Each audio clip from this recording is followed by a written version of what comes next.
When I was 7 years old, my biggest fear was to get bored. I used to make to-do lists every single day so to always have something to do.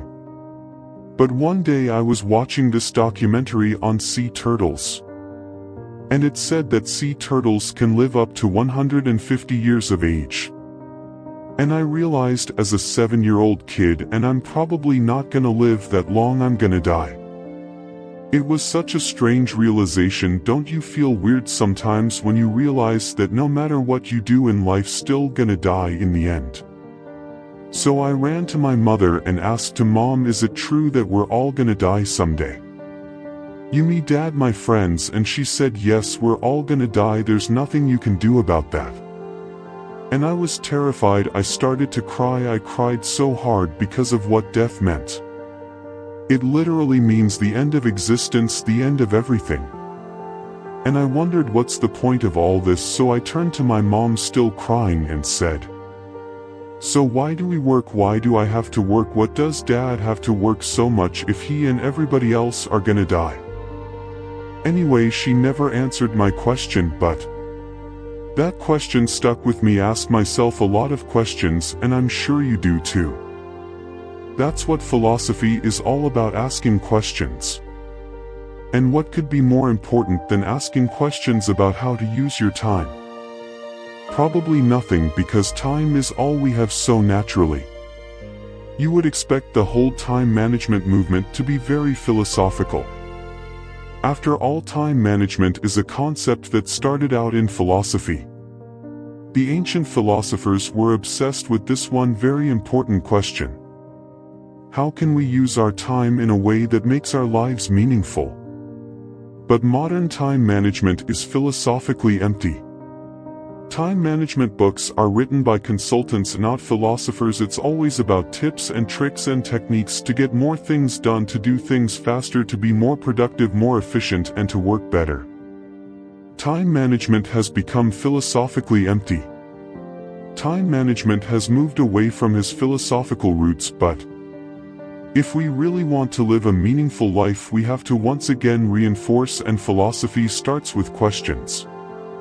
Here's a very simple question: why do we need to manage time? Some people might say it's because time is precious, very precious, so we need to manage it. But how precious is time exactly? See, whenever I introduced myself to people as a time management researcher, the first thing people say is, oh yeah, time management, that's really important because time is money. Time is money. Every time I hear time is money, it reminds me of this conversation I had over coffee with this acquaintance of mine. He was a contractor. As what we're talking, he looked slightly annoyed and impatient. So I asked him, Jack, what's going on, man? Everything all right? And he said, I hate wasting my time, makes me so angry. It's awesome. What do you mean? And he said, look, I make on in $160 an hour. That means every hour I spend with you, I'm losing $160. I was slightly offended, to be honest, but it's what he said next that really shocked me. He said, whenever I'm spending time with my own kids, it makes me so angry because yeah, I'm spending time with them, but every hour I spend with my kids, I'm not making $160. And it's not just an anecdote, you can see this everywhere. Experiments show that whenever people start to think of time as money, they become more agitated, less happy, always in a rush, and importantly, they get greedy. They become less likely to help people out, to volunteer, or to think about the environment. Because nothing else matters when you're making out in $160 an hour. The real question is money the real value of time? The Roman philosopher Seneca said that if we think of time as money, we're actually valuing our time very cheaply, because we think we have a lot of it, because we think we're gonna live forever. But we're not gonna live forever, we're gonna die. And the moment you realize, and I mean fully realized, that you're going to die on an $160 an hour, It won't mean much. Time is not money anymore. Now some people might say that thinking about death is not exactly cheerful maybe, but it's very helpful. The French philosopher Albert Camus said that the most fundamental question in philosophy is, why shouldn't I kill myself right now? It's true, why shouldn't kill you? Why shouldn't you kill yourself? Right now your answer to that question will remind you what you're truly living for. Your answer to that question will remind you of the true value of your time. Because time is not money when you know you're going to die. And this is how philosophy helps with time management. It helps us ask meaningful questions about time. Here's another seemingly simple question. Can you manage time back in college? I had this professor used to tell me that you can't manage time. Time management is you can't manage time because there's too many things to do, too much work to do, too many obligations. You can't manage time. She's to publicly brag about how she never sees her daughter because she never has time. People admired her because she was so productive, but what people didn't know was that her work obligations also made her depressed. They cost her a marriage, and of course she never really got to know our daughter.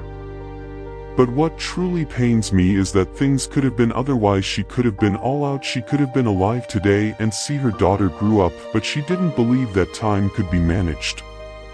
So she never tried. Whenever I used to drop by her office, she would tell me, sorry kiddo, I don't have time.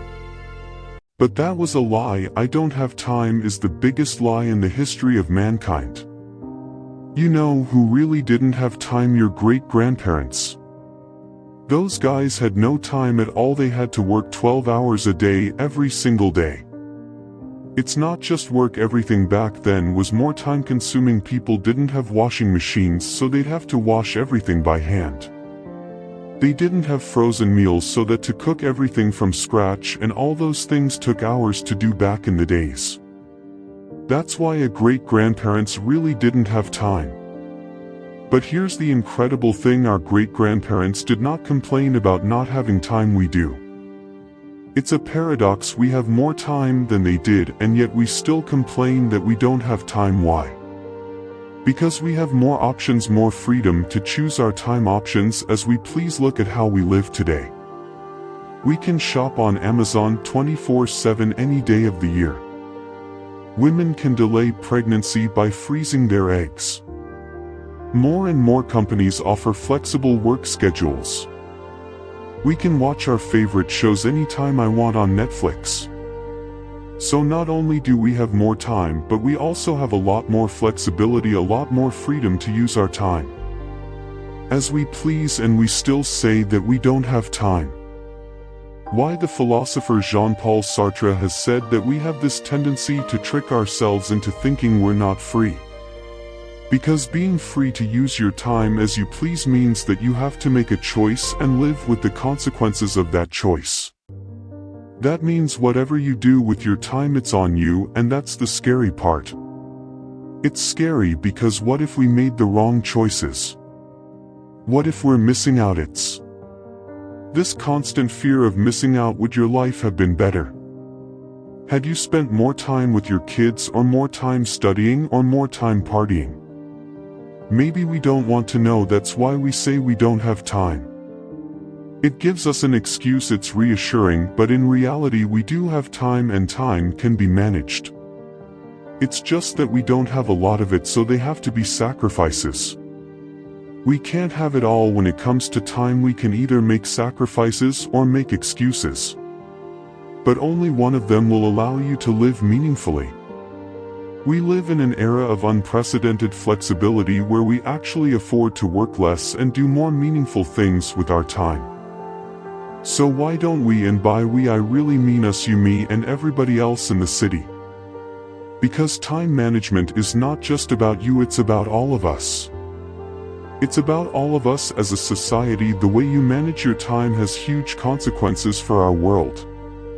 What do people say when they don't vote? I didn't have time. What do people say? We didn't read. I don't have time. Why don't people relax, go to the museum, or volunteer? I don't have time. But this wouldn't be the case if we thought about time management the way philosophers do. By asking questions, the right questions, instead of focusing on tips, tricks, and shortcuts. So what kind of questions can we ask ourselves? Well, is it reasonable to let your boss call you on weekends? Is it worth it? Is it worth your time? And by time, I really mean life, not money, because you're not paying your bosses with some commodity. You're paying them with your time, you're paying them with your life. If that's not precious, I don't know what is. Next time you tell a friend you don't have time to hang out, ask yourself if you actually have better things to do or if you're just making excuses. Because there's a growing sense of isolation in Western societies. People feel alone, partly because people feel they don't have time to hang out anymore, though we do have time. So please share it with the people you care about. If you can remember, if you want to manage your time meaningfully, embrace philosophy and never stop asking questions. Thank you.